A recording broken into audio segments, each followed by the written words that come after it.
Abraham's son Isaac grows up and gets married to Rebekah, and they have twin sons, Esau and Jacob. But Jacob's life is marked by wrestling.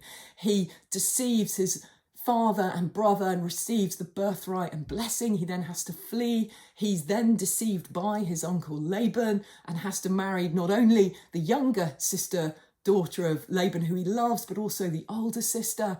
And then with his wives and their concubines, he then returns to reconcile with Esau. And on the brink of that reconciliation, he wrestles with God himself.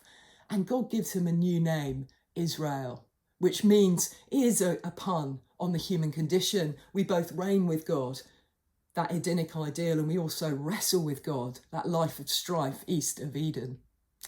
Jacob, also known as Israel, through his 2 wives and concubines, has 12 sons, which famously become the fathers of the 12 tribes of Israel. And he has a beloved son, Joseph. And this is the beginning of a more intimate construction of the messianic profile in the Hebrew Bible, the Joseph narratives. He is a beloved son. He's given a rich, ornamented robe. He is the son of his favourite wife, Rachel.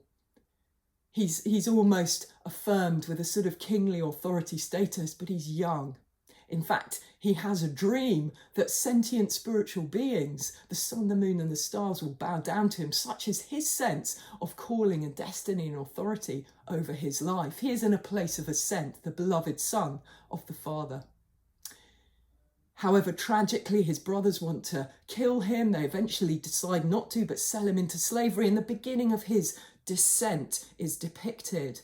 He flourishes in Egypt, but is falsely accused, and the descent continues. He ends up in prison, which he calls a kind of pit, akin to the underworld, Sheol, the grave in the biblical imagination. And then in a day, virtually 13 years after those original dreams, Joseph is raised up by Pharaoh to become his representative, to rule over Egypt and the other nations as they encounter and need leadership through a famine crisis.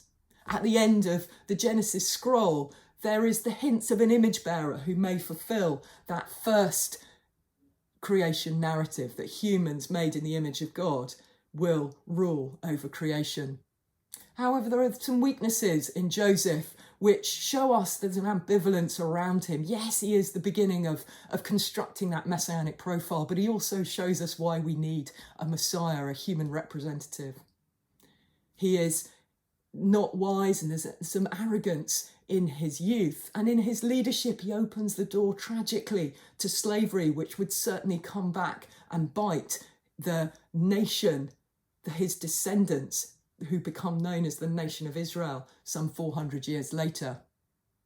Tomorrow, we will look at another leader God raises up to represent him, and we will be seeing whether this new leader will really truly fulfill the messianic profile and lead the people of Israel back into their promised land.